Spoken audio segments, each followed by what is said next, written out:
Ikatlong kabanata. Ang dila. Mga kapatid, huwag basta-bastang maghangad na maging tagapagturo ang marami sa inyo, dahil alam ninyong mas mabigat ang paghatol sa aming mga nagtuturo. Lahat tayo ay madalas magkamali. Kung mayroon mang hindi nagkakamali sa pananalita niya, isa siyang taong ganap at may kakayahang pigilin ang kanyang sarili. Nirerendahan natin ang mga kabayo para sumunod saan man natin gustong papuntahin. Isipin niyo rin ang mga barko na kahit napakalaki at itinutulak ng malakas na hangin, ay napapabaling na maliit na timon at napapapunta ng kapitan saan man niya gustuhin. Ganoon din naman ang dila natin. Kahit na maliit na bahagi ng katawan, nakakagawa ng malaking kayabangan. Isipin niyo kung gaano kalawak na gubat ang masusunog na galing lang sa maliit na apoy. Ang dila ay tulad ng apoy. Napakaraming kasamaan ang nagmumula sa ating dila at ito ay nagpaparumi sa buong pagkatao natin.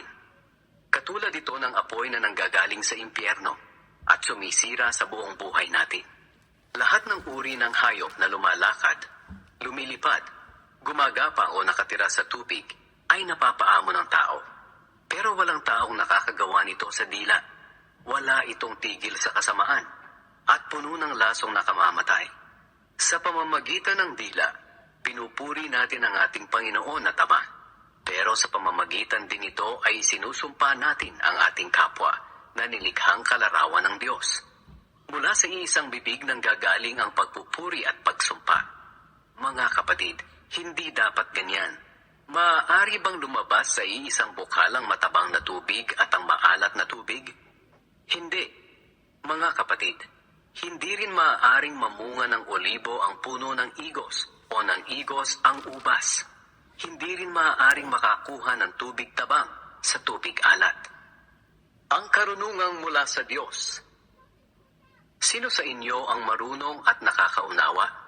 Ipakita niya na talagang marunong siya sa pamamagitan ng mabuting pamumuhay na may pagpapakumbaba. Kung pagkainggit at pagkamakasarili naman ang umiiral sa inyong puso, huwag ninyong ipagyabang na may karunungan kayo, dahil pinasisinungalingan niyo ang katotohanan. Ang ganitong karunungan ay hindi nagmumula sa Diyos kundi sa mundo. Mula ito sa diablo at hindi sa banal na espiritu.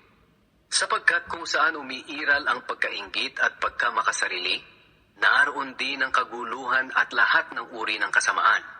Ngunit ang taong may karunungang mula sa Diyos, una sa lahat ay may malinis na pamumuhay. Maibigin siya sa kapayapaan, mahinahon, masunurin, puno ng awa at kabutihan, walang pinapaboran at hindi nagkukunwari. Ang taong maibigin sa kapayapaan at nagpapalaganap nito ay nagdudulot ng maayos na relasyon sa iba. Ika-4 na kabanata. Huwag ibigin ang mundo. Ano ba ang pinagmumulan ng mga pag-aaway at alitan ninyo? Hindi ba't ang masasamang kagustuhan na naglalaban-laban sa puso nyo? May mga ninanais kayo pero hindi nyo makamtan, kaya handa kayong pumatay dahil dito. May mga gusto kayong makuha at kapag hindi ito nangyari, nag-aaway-away kayo. Hindi nyo nakakamtan ang mga ninanais nyo dahil hindi kayo humihingi sa Diyos. At kung humihingi naman kayo, wala kayong natatanggap dahil humihingi kayo ng may masamang motibo para mapagbigyan ang sarili niyong kasiyahan. Kayong mga hindi tapat sa Diyos, hindi niyo ba alam na kaaway ng Diyos ang umiibig sa mundo? Kaya ang sino mang nagnanais makipagkaibigan sa mundo ay ginagawa niyang kaaway ng Diyos ang sarili niya. Huwag ninyong isipin na walang kabuluhan ang sinasabi ng kasulatan. Ayaw ng Espiritong pinatira sa atin na may kaagaw sa pag-ibig niya. Ngunit sapat ang biyayang ibinigay ng Diyos. Kaya nga sinasabi sa kasulatan, kinakalaban ng Diyos ang mga mapagmataas, pero kinakaawaan niya ang mapagpakumbaba. Kaya magpasakop kayo sa Diyos. Labanan niyo ang diablo at lalayo ito sa inyo. Lumapit kayo sa Diyos at lalapit din siya sa inyo. Kayong mga makasalanan, mamuhay kayo ng malinis, at kayong mga nagdadalawang isip, linisin niyo ang inyong puso. Maging malungkot kayo at maghinagpis dahil sa mga kasalanan niyo. palitan nyo ng pagdadalamhati ang pagsasaya ninyo. Magpakumbaba kayo sa harapan ng Panginoon at itataas niya kayo. Paalala sa paghuhusga sa kapwa. Mga kapatid, huwag ninyong siraan ang isa't isa. Ang naninira o humahatol sa kapatid niya ay nagsasalita laban sa kautusan at humahatol sa kautusan. At kung ikaw ang humahatol sa kautusan, hindi ka na tagatupad nito, kundi isa ng hukom. Ngunit ang Diyos lang ang nagbigay ng kautusan, at siya lamang ang hukom. Tanging siya ang may kakayahang magligtas at magparusa. Kaya sino ka para husgahan ang kapwa mo? Paalala sa pagmamalaki. Makinig kayo sa akin, kayong nagsasabi, ngayon o bukas pupunta kami sa isang bayan.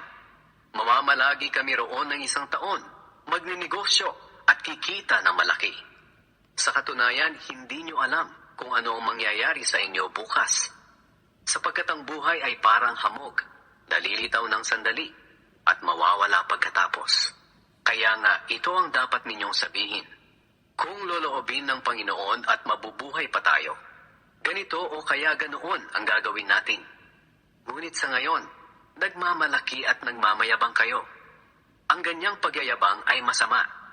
Kung alam ng isang tao ang mabuti na dapat niyang gawin, pero hindi naman ginagawa, nagkakasala siya. Ikalimang kabanata. Paalala sa mga mayayaman. Kayong mayayaman, makinig kayo. Umiyak kayo't maghinagpis dahil sa mga kahirapang darating sa inyo.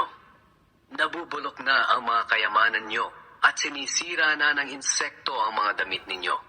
Itinatago nyo lang ang mga pera nyo at hindi naman napapakinabangan. Sa mga huling araw, hahatulan kayo sa impyerno dahil sa pera ninyong hindi naman ginamit sa kabutihan. Sayang lang ang mga itinago nyo dahil malapit na ang katapusan ng mundo. Pakinggan ninyo ang reklamo ng mga manggagawa laban sa inyo. Pinagtrabaho ninyo sila sa inyong bukirin, pero hindi ninyo binigyan ng sahod. Nakarating na sa Panginoong makapangyarihan ang mga hinaing nila. Namuhay kayo ng marangya at maluho sa mundong ito. Para nyo na ring pinataba ang sarili nyo para sa araw ng pagkatay. Hinatulan ninyo't ipinapatay ang mga taong walang kasalanan kahit hindi sila lumalaban sa inyo. Pagtitiyaga at pananalangin. Mga kapatid, maging matiyaga kayo hanggang sa pagdating ng Panginoon. Pagmasdan ninyo ang magsasaka. Matiyaga niyang hinihintay ang unang pag-ulan. At pagkatapos niyang magtanim, matiyaga rin siyang naghihintay sa susunod na ulan at anihan. Dapat din kayong magtiyaga. Tibayan ninyo ang inyong loob dahil nalalapit na ang pagdating ng Panginoon. Huwag kayong magsisihan, mga kapatid, para hindi kayo hatulan ng Diyos. Palapit nang dumating ang hukom. Tularan niyo ang pagtitiyaga at pagtitiis ng mga propeta na mga tagapagsalita ng Panginoon. Hindi ba't itinuturing nating mapalad ang mga taong nagtitiis? Alam niyo ang tungkol sa pagtitiis ni Job, at alam naman ninyo kung paano siya tinulungan ng Panginoon sa bandang huli. Sadyang mabuti at maawain ang Panginoon. Higit sa lahat, mga kapatid, huwag kayong manunumpa sa mga pangako ninyo.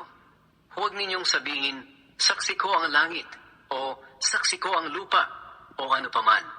Sabihin nyo lang na, oo, kung oo, at hindi, kung hindi, para hindi kayo hatulan ng Diyos. Mayroon bang dumaranas ng paghihirap sa inyo?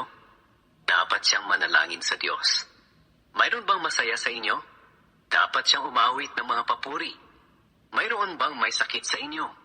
Dapat niyang ipatawag ang mga namumuno sa iglesia para ipanalangin siya at pahiran ng langis sa pangalan ng Panginoon. Ang panalangin may pananampalataya ay nakapagpapagaling na may sakit. Ibabangon siya ng Panginoon at patatawarin kung nagkasala siya. Kaya nga ipagtapat ninyo sa isa't isa ang mga kasalanan nyo at ipanalangin ang isa't isa para gumaling kayo. Malaki ang nagagawa ng panalangin ng taong matuwid. Katulad ni Propeta Elias, tao rin siyang tulad natin.